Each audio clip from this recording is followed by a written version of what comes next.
All right, here's the last section, part 4 of our discussion of the autonomic nervous system, chapter 14 in our Human Anatomy and Physiology text. We're going to first talk a little bit about control of the autonomic nervous system. The hypothalamus is the top of the hierarchy of control. It's the integrative center for the autonomic nervous system, brings in a lot of sensory inputs and then integrates those and then metes out changes in the effector organ functions. Many of the nuclei that actually operate the effector organs are found in the nuclei in the reticular formation and medulla oblongata. Interestingly, the cerebral cortex can affect autonomic function because, as we've said in the past, a collection of structures in the cerebrum that we collectively call the limbic system, your emotional state generator, that determines kind of how you feel about things, is directly wired to the hypothalamus. So emotional peak will cause the hypothalamus to upregulate, say, sympathetic nervous system function and some of the effector organs that are influenced by that. So in the brainstem and spinal cord, there's a lot of nuclei that control autonomic nervous system activities. The reticular formation has some nuclei that directly affect autonomic effector organs. The medulla oblongata contains nuclei that regulate heart rate and blood vessel diameter, vasoconstriction and vasodilation. Also nuclei that control activity of the digestive tract when we activate parasympathetic nuclei there. The midbrain has nuclei that control the pupil and the lens of the eyes, pupil diameter, and change the focus of the lens so that we can get sharp vision close up as well as far away. That takes some adjustment of the optical behavioral properties of the lens of the eye. Down in the sacral region of the spinal cord are some parasympathetic neurons or nuclei that control defecation and micturition reflexes, urination reflexes. So again, the hypothalamus controls both autonomic and parasympathetic functions. The anterior hypothalamus has nuclei that control parasympathetic functions. The posterior region is about controlling sympathetic nervous system functions. So different nuclei in the hypothalamus have discrete functions. Again, they work by controlling nuclei in the reticular formation and in the medulla oblongata and down in the sacral region of the spinal cord. So as we've said before, the hypothalamus has a lot of visceral control functions, controls heart rate, heart vigor of contraction, and therefore by those two means controls blood pressure, controls body temperature, the volumes of fluid in your various fluid compartments of your body, controls the endocrine system by way of the pituitary gland that's attached directly to the hypothalamus. The hypothalamus does what it does in part in response to proprioceptor activity, motor cortex activity, and metabolic chemoreceptor activity. So when we exercise, more output comes from the primary motor cortex, the skeletal muscles. Well, collaterals of all those pyramidal motor neurons go to the hypothalamus.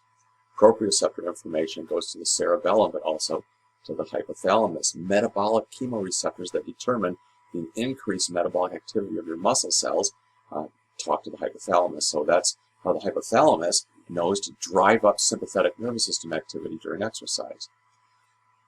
About all the changes that occur in your body that allow you to do exercise are meted out by the sympathetic nervous system. Increase in blood pressure and blood flow to the working muscles.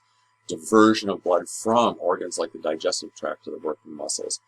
Increase in blood levels of fuels for exercise, glucose and fatty acids. All those changes are meted out by the sympathetic nervous system. If you become emotionally peaked, become angry, fearful, or ecstatic, all those things are limbic system sort of statuses that influence the hypothalamus and then activate the sympathetic nervous system in addition. So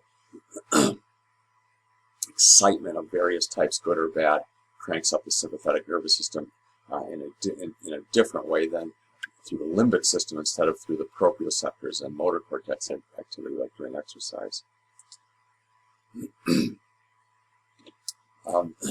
Interestingly, because of this connection between the cerebrum and the hypothalamus and the visceral functions, it is possible with a certain amount of effort and maybe some predisposition that some people can learn to control to some degree some autonomic functions by what's called biofeedback.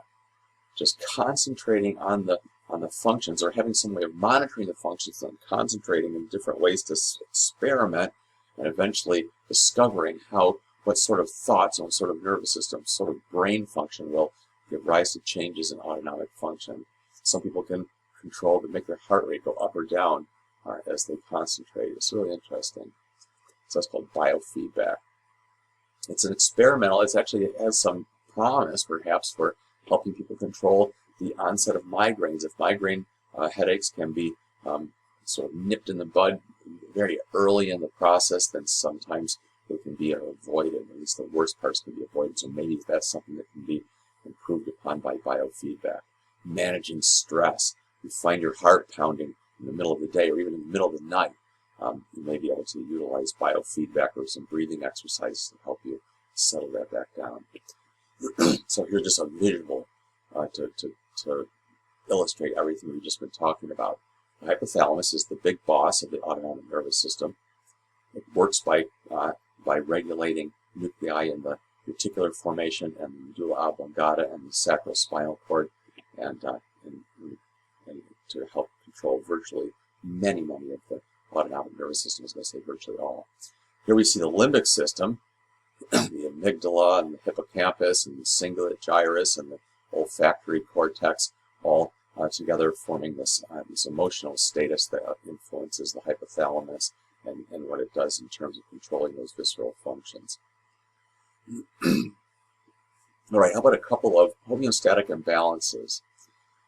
Autonomic neuropathy, damaged autonomic neurons, can result from diabetes mellitus.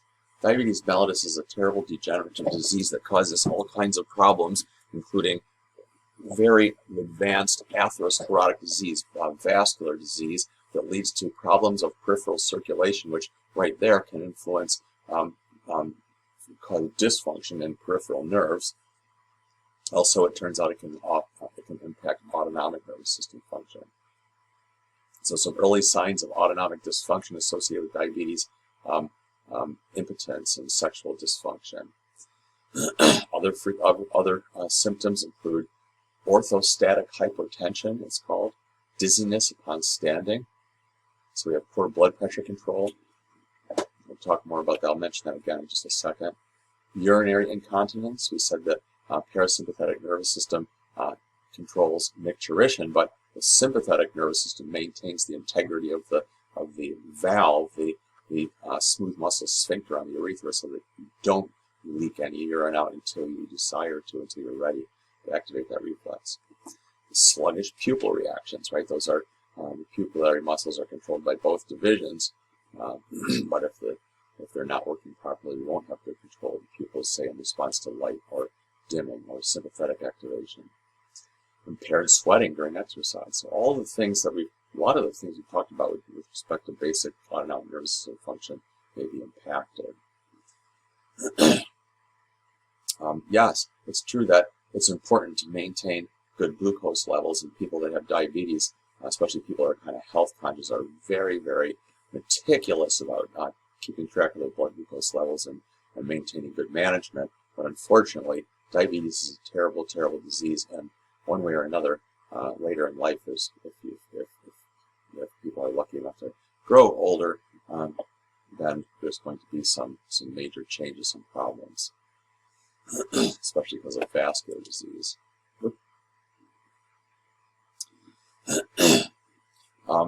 So deficiency in controlling smooth muscle activity. We've just sort of been talking about deficiencies in autonomic nervous system function due to diabetes mellitus. Well, in general, autonomic nervous system function begins to kind of slacken with age oftentimes. This slide, first I was jumping onto this slide suddenly, I don't know why. First we're talking about active sympathetic nervous system due to, say, anxiety or stress. Hypertension, high blood pressure, is a bad condition that's asymptomatic typically and can cause a lot of permanent disability, including kidney damage, vascular disease, strokes, and so it's a very important subject. The sympathetic nervous system, when overactive, will produce hypertension. So that's a very, very common cause of hypertension. Two things that the sympathetic nervous system may do to drive up blood pressure. One, sympathetic neurons to the vascular smooth muscle will cause vasoconstriction. That'll raise up the arterial blood pressure. And that's what we mean by hypertension. Another consequence of that is that the heart is going to have to work harder with every beat to be able to push the blood out against that higher pressure in the arteries. And eventually that's going to lead to the heart getting weaker and dying. So congestive heart failure will result from years and years and years of hypertension. So we may be able to treat that by using adrenergic receptor blocking drugs. Use an alpha blocker will prevent that vasoconstriction. It's not a super common way to treat hypertension, but that's one way. You can also treat hypertension by using beta blockers to reduce the work of the heart and bring that pressure down, as long as we're getting good enough delivery of blood to the tissues. Another thing that the sympathetic nervous system can do to drive up blood pressure is to induce the kidneys to release renin. That's a direct sympathetic nervous system function. Renin is an enzyme that leads to the production of angiotensin II in the plasma, and angiotensin II will cause vasoconstriction. It's a powerful vasoconstrictor, driving up blood pressure. It also causes the release of a hormone called aldosterone, and aldosterone will increase your blood volume and therefore your blood pressure. So those are two functions of renin released from the kidneys by sympathetic activation. They're meant to be a normal function of the kidney's response to dropping blood pressure, but if the sympathetic nervous system is overactive, then we're going to have hypertension. Well, one way to treat hypertension in this case is to use angiotensin converting enzyme inhibitors that will prevent the formation of angiotensin II by renin, and so that we won't wind up with that part of that contribution to hypertension. Raynaud's disease is a spastic, exaggerated vasoconstriction of vascular smooth muscle in the extremities, digits. People that are susceptible, when their digits come in contact with cold surfaces, let's say early in the morning and you're driving to work and your hand's on that ice cold steering wheel in the wintertime and you're a little bit tired and maybe out of energy, you're susceptible to your Raynaud's attack. Your digits may just vasoconstrict like crazy and not be able to produce normal blood flow. And then they eventually will turn blue as the oxygen is extracted out of all the blood in the vessels and not enough flow is coming in. Here's a picture of it just attacks sort of randomly in different fingers, different parts of the digits. Can happen in the toes and feet. So that's a good look at a Raynaud's disease attack, which may last for 20 or 30 minutes before it resolves, or maybe more, and it can be very uncomfortable and disconcerting. Orthostatic hypotension. Sympathetic nervous system responses, and some people with anxiety and with stress may produce hypertension, while oftentimes with age, the sympathetic nervous system reflexes that depend on the sympathetic nervous system may be reduced. And so one of those reflexes is the baroreceptor reflex. If blood pressure in your neck and your chest drops, which is what happens every time you stand up or sit up, then the baroreceptor reflex will increase heart rate and vasoconstriction to maintain the blood pressure in your head so that your brain gets plenty of blood flow and oxygen. But if that reflex is dampened or slowed down, as what happens with a lot of people with aging, then it'll take too long to activate, and the brain will become hypoxic when you stand up. And you may notice if you have a grandparent that you're in contact with any regularity, notice what happens when they're about to stand up. They've been in their bed and they're going to get up and walk around. Well, they oftentimes will grab firmly onto a fixed support before they stand up, because they know that they're going to experience this period of dizziness before finally the sympathetic response kicks in and they get enough blood flow, and then they can go on about their activities. That's the problem of orthostatic hypotension. Here's a dark subject. Autonomic reflexes, as well as some other somatic spinal reflexes, may be controlled in the spinal cord, but they're also controlled from above. The sensitivity, the responsiveness of those reflexes are sort of dampened by nervous system activity from from above, from the brain and the brainstem. And so if you cut off the source of that dampening down, then the reflexes tend to go crazy. And so initially, after spinal cord injury, people can have life-threatening increases in blood pressure and other autonomic reflex exaggeration because of that loss of control from the brainstem and so forth. So it's called autonomic dysreflexia associated with spinal cord injury. Quadriplegics are people that have a spinal cord injury that affects all 4 limbs. Paraplegia is a paralysis of 2 limbs. Quadriplegia, all 4 limbs. So that concludes our discussion of the autonomic nervous system. I just wanted to alert you to this very nice, succinct table that I stuck down here at the end of the chapter, which is just a listing out of the parasympathetic and sympathetic nervous system effects, organ by organ. We already had a look at those same subjects up above in a PowerPoint graphic that I made. But this is a very nice collection of those same kind of topics. If this looks neater and tidier as far as your study interests, then take a look at this when you're studying for the test coming up on chapters 13 and 14.